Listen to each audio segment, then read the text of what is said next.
Traders, how are you? Marcello here, founder of the Day Trading Academy. Today we're doing the recap of what happens in the markets last week.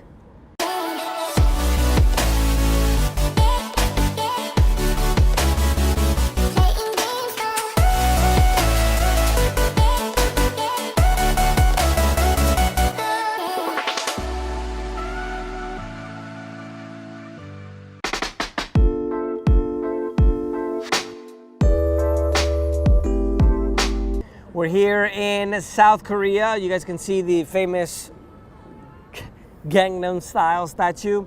Kind of enjoying the city. We had an event here for some of our traders, and tomorrow we're going to be heading to the Philippines as we need to organize the new trading center that we're opening up over there. Really excited about that.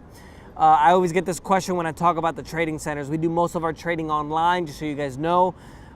Just keep that in mind. But you know, the vision long term would be to open up these trading centers around the world. Overall this week, the main thing that affected the markets was the attack on the Saudi Arabia infrastructure, the oil infrastructure. On Sunday at the market open, because if you guys know, the futures markets open at 6 p.m. on Sunday, right? Just so you know, they went up, they had their biggest one-day rise in history, which was over 15%, if I'm not mistaken. I'll find the number here in just a moment for you guys. On Monday, the markets headed lower because of that attack. Thursday, the markets overall recovered due to the resumption of trade talks between the U.S. and China. And then on Friday, the U.S. stocks dipped because of the Chinese farming delegation canceled their trip to Montana in the United States, which obviously affects the trade talks. I'm not going to mention too much about the trade talks because obviously one week they're on, the other week they're off. It kind of goes back and forth through the Brexit. I don't know if you guys have noticed, I kind of stopped talking so much about the Brexit because it goes back and forth until they actually make a decision. But that really affected the markets this week. We had a little bit of volatility because of that. So I wanted to mention that to you guys. U.S. indices for the most part are lower. The Dow is down 1.06%, the S&P 500 0.50%, and the NASDAQ down 0.73%. In overseas market news, one of the biggest things that happened is the Sensex in India went up 5.3% after the country cut their corporate rates on companies, meaning that it used to be 30% tax rate for corporations. It went down to 22%, which it relates to about a $20.5 billion tax cut. European markets mostly mixed. Istanbul, the emerging market, is a little bit more volatile than others, went down 2.83%, the big loser in Europe. And the winners were generally small, right? Like 0.2, 0.5, 0.7, so we won't mention them by name. In Latin American markets, the biggest winner, mostly higher, the biggest winner was Mexico at 1.68%. In Africa and Middle Eastern markets, Egypt was the biggest loser at 2.5%, Saudi Arabia at 1.1% positive. And in Asia, the Far East, the Hong Kong markets went down by 3.48%, and the South Korea Kospi went up 2.10%. For all my traders in the Philippines that we're going to see this weekend, the Philippines went down by 1.54%. Bitcoin and other cryptocurrency news, the Republic of the Marshall Islands, which is on the US dollar since 1979, country of just 75,000 in population, could soon issue a sovereign currency in a digital form using the blockchain technology. This is what I have been telling you guys for a very, very long time. And then another thing that happened with Germany as well is the cryptos, the digital currencies might still exist, right? You can still buy them or sell them even though they're not regulated. There's been a lot of theft and things like that, fraud obviously as well.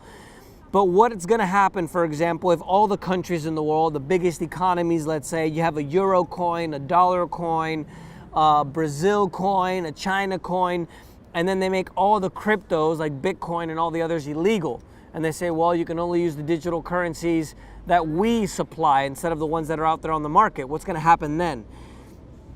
And I've been saying this for a long, long time. You guys can see that this is actually starting to manifest, and that's one of the reasons why I love to do these videos, so you guys can really understand what things mean, not just what the talking heads say, right? Because obviously there was a huge boom.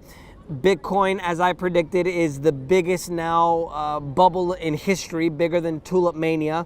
I got reamed when I said that, and even though it actually did happen, Now, Germany also is saying, the finance minister, that, quote, a core element of a state's sovereignty is the issuance of currency. We will not allow private companies to do it. And they say that the ambition of Facebook's Libra will threaten a core government function, which is monetary policy. And that's one of the other things that I always told you guys as well, is I don't believe that countries, the way that they maintain control is through the financial system. I don't think they're going to just let go of that. Joe, yeah, sure, Bitcoin, go ahead, just take over that. You know, it's not going to happen. And you guys can see now that this is starting to manifest as I predicted it. Bitcoin, excuse me, went down 0.66%. It got to 10,146.30 cents. In finance and banking news, the Fed, the Central Bank of the United States, as predicted by everybody, not just by me, that they are going to drop their interest rates by 0.25% from 2% to 1.5%. Essentially, it's a baseline range between 1.75 to 2. The Swiss National Bank as well, it's keeping its policy interest rate and also its deposit rate at a negative 0.75% overnight, avoiding a global move that's seen as a monetary loosening. Both the ECB and the Fed, ECB is the European Central Bank, announced that as well. If you guys remember last week, we talked about that. And unlike other rival banks, Norway, their central bank actually raised their interest rates by 0.25 to 1.5. They stated that the underlying inflation is reaching their target and their growth in Norway is actually pretty solid. In commodities this week, the U.S. crude was up 5.85%. International crude, which is called Brent, went up by 7.32%. Largest weekly price hike in 8 months. Obviously, the biggest single intraday rise was 15.5%. I had that number correct due to obviously the fact that supposedly Iran was one that attacked the infrastructure in Saudi Arabia. Trump also authorized a release from the Oil Strategic Reserve.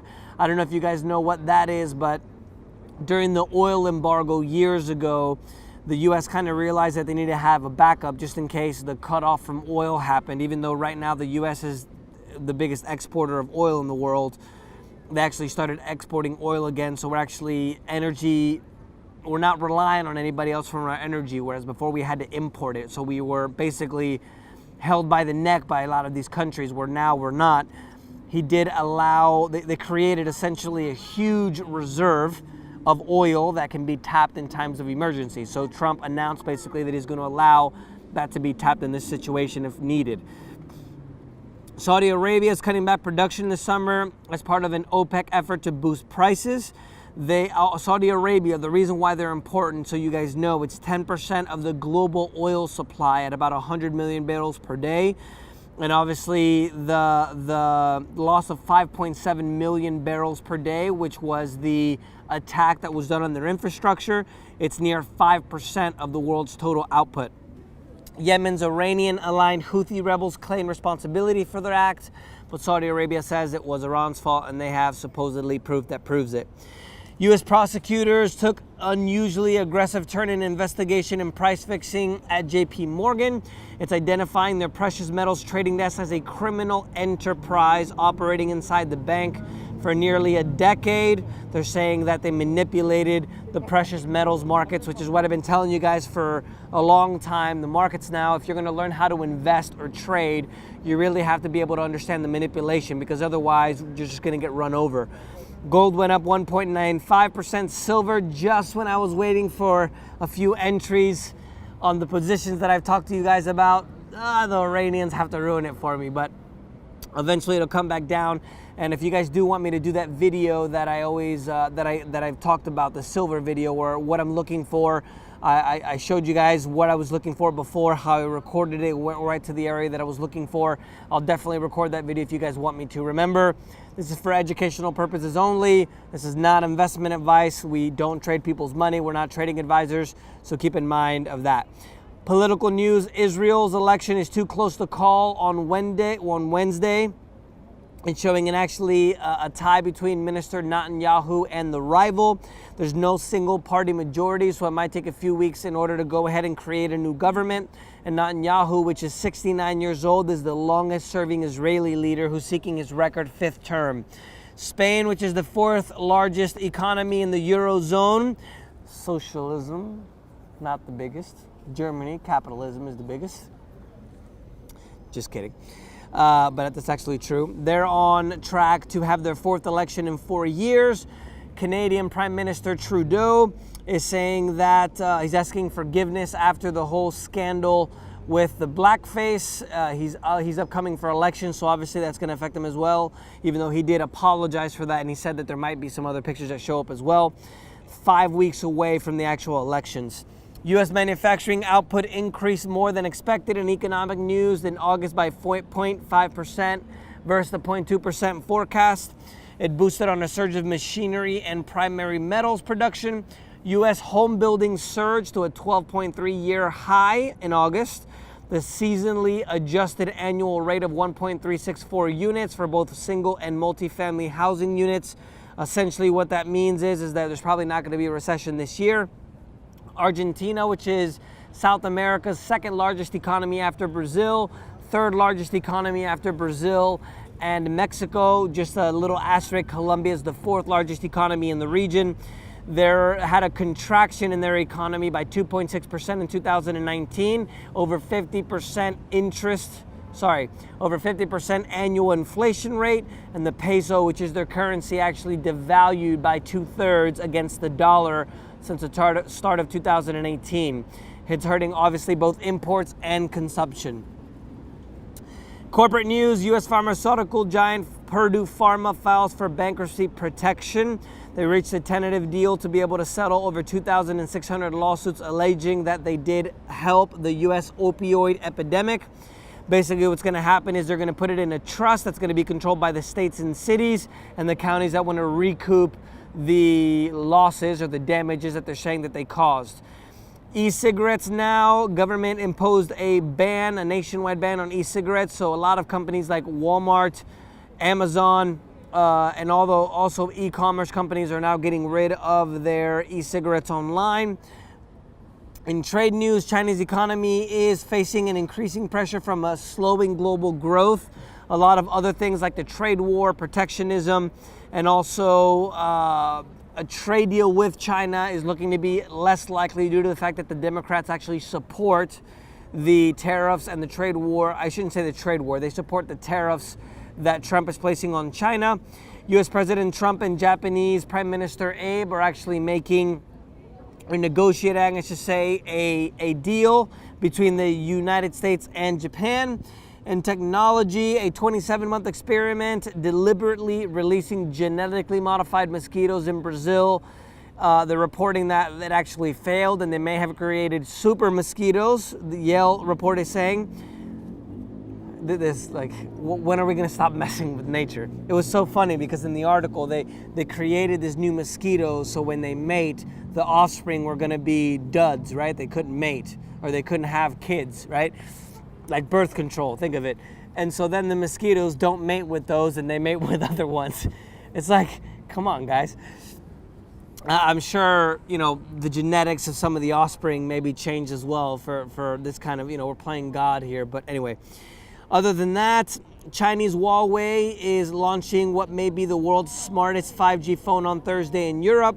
The real question is going to be whether consumers are actually going to buy the device because it's not going to have access and software to Google products and services.